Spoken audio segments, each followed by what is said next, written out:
نن به درته په دې ویډیو کې د فراه کې د جاري شوي حد په اړه معلومات درکړو چې دغه حد څه ډول جاري شوی ده.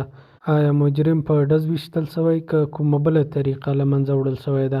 همدارنګه په دې اړه به هم درته وایو چې دغه مجرم څه ډول جرم کړی و او یو بېګناه انسان یې د څه لپاره وژلی و. همدارنګه په پای کې به درته د هغه مظلوم وژل شوي د مور وینا هم نشر کړو. هیله ده ویډیو تر پایه پاتې شئ. د اذان نیوز محترمو لیدونکو السلام علیکم. نن په فراه ولایت کې د افغانستان اسلامي امارت د شرعي محکمې لخوا د قصاص حد نافذ شو. قصاص د الله تعالی د حکمونو څخه هغه حکم ده چې هیڅ یو کس چې ځان ته مسلمان وایي له دې حکم څخه نشي منکرېدلی. الله تعالی په قصاص باندې په قرآن کریم کې په ډېره واضحه توګه امر کړی ده چې په هیڅ ډول غلط تاویلېدی او تفسیرېدلی نشي. قصاص په ټولنه کې د امن راوستلو او د نورو مجرمینو لپاره د عبرت تر ټولو ستره وسیله ده چې په دې سره نور مجرمین له دغه ډول جرمونو څخه لاس اخلي او ټولنه په امن کیږي. دغه جاني یا مجرم شخص چې تاجمیر نومیده د په خپل جرم باندې اعتراف هم کړی او د اسلامي امارت د استیناف د 3 ګونو محکمو تر څېړنه وروسته په ده باندې د قصاص حکم صادر شوی ده.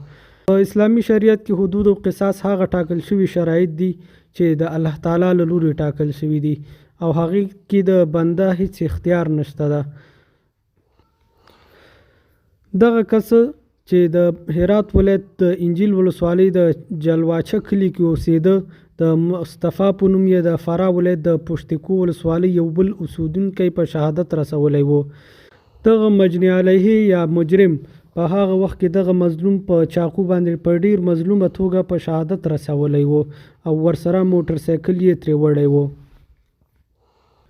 همدارنګه دغه حکم د ښه تایید لپاره د اسلامي امارت د امیرالمؤمنین ته هم استول شوی او د هغه له تایید څخه وروسته دغه حکم ترسره شو.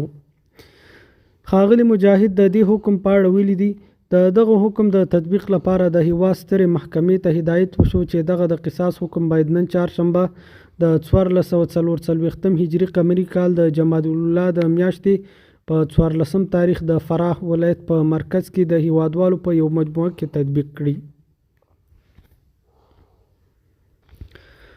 د قصاص په یاده غونډه کې د ریاست الوزرا اقتصادي مرستیال ملا عبدالغني برادر، د سترې محکمې قاضي القضات مولوي عبدالحکیم حقانی، د بهرنیو چارو وزیر مولوي امیر خان متقي، د کورنیو چارو وزیر خلیفه سراج الدین حقانی، د امر بالمعروف او نهي عن المنکر وزیر مولوي محمد خالد حنفي، د عدلیې وزیر مولوي عبدالحکیم شرحي، د پوهنې وزیر مولوي حبیب الله آغا او د اسلامي امارت مرکزي ویان ښاغلي ذبیح الله مجاهد په شمول ګڼ شمېر نورو چارواکو ګډون کړی و. په ټولنیزو رسنیو کې ځینې ویډیوګانې خپریږي چې ګواکې دغه شخص سنګسار شوی او په تیږو ویشتل شوی ده، خو دا خبره کاملا ناسمه ده، بلکې دغه شخص د مجني علیه د پلار لخوا د کلاشینکوف په 3 ډزو ویشتل شوی او په قصاص رسول شوی ده. د قصاص حکم د الله تعالی له لوري ده. الله تعالی د انسانانو جوړونکی او خالق ده. د یو شي جوړونکی او خالق تر نورو ښه پوهیږي چې د ته څه ډول قانون وضع کړي. الله تعالی موږ ته تر ټولو غوره قانون ایښی ده تر څو په ټولنه کې پرې امن حاکم شي. د دې خبر په اورېدلو سره کیدای شي د ځینو کسانو ذهن ته راشي چې دا ګواکې مظلوم ده او یو ډول مظلومیت اظهار ورسره وکړي، خو داسې نه ده. دغه شخص یو ځوان د خپلې کورنۍ نه د تل لپاره یوازې د یو موټرسایکل لپاره جدا کړ او په چاقو یې وهلی و او په شهادت یې رسولی و. مخکې له دې نه چې د دې جاني په اړه فکر وکړئ، د هغه لومړني مظلوم انسان په اړه هم فکر وکړئ چې ولې د یو موټرسایکل لپاره ووژل شو.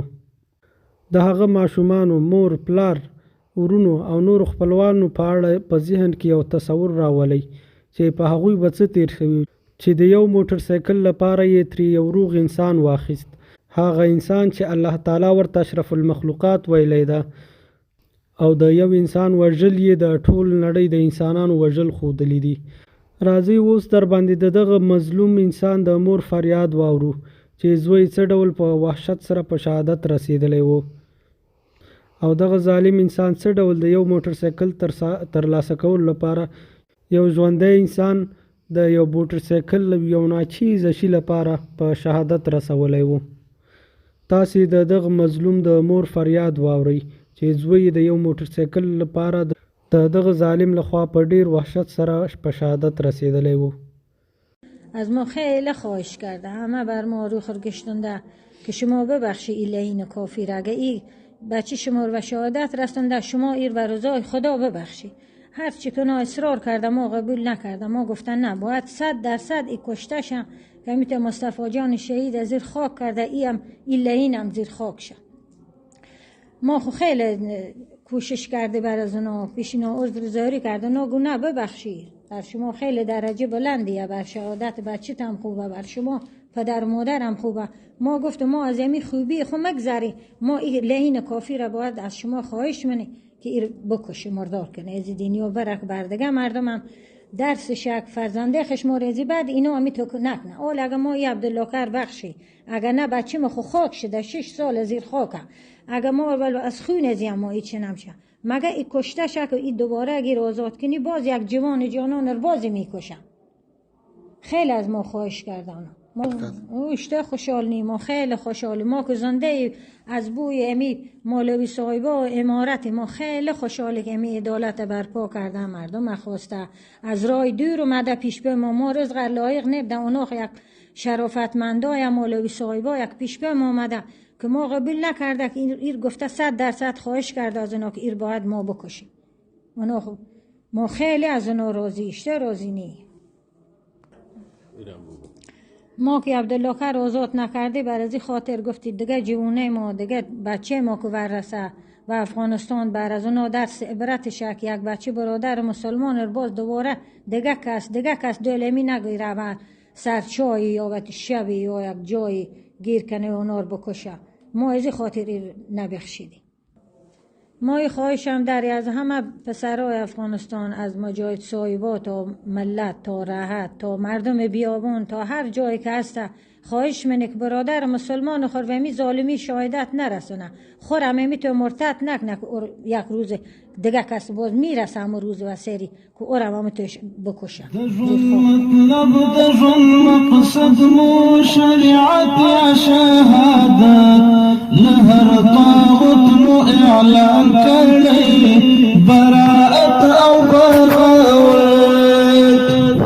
دجون مطلب دجون مقصد مو شریعت یا شهادت لهر طاغوت مو اعلان کردی براءت او بغاوت.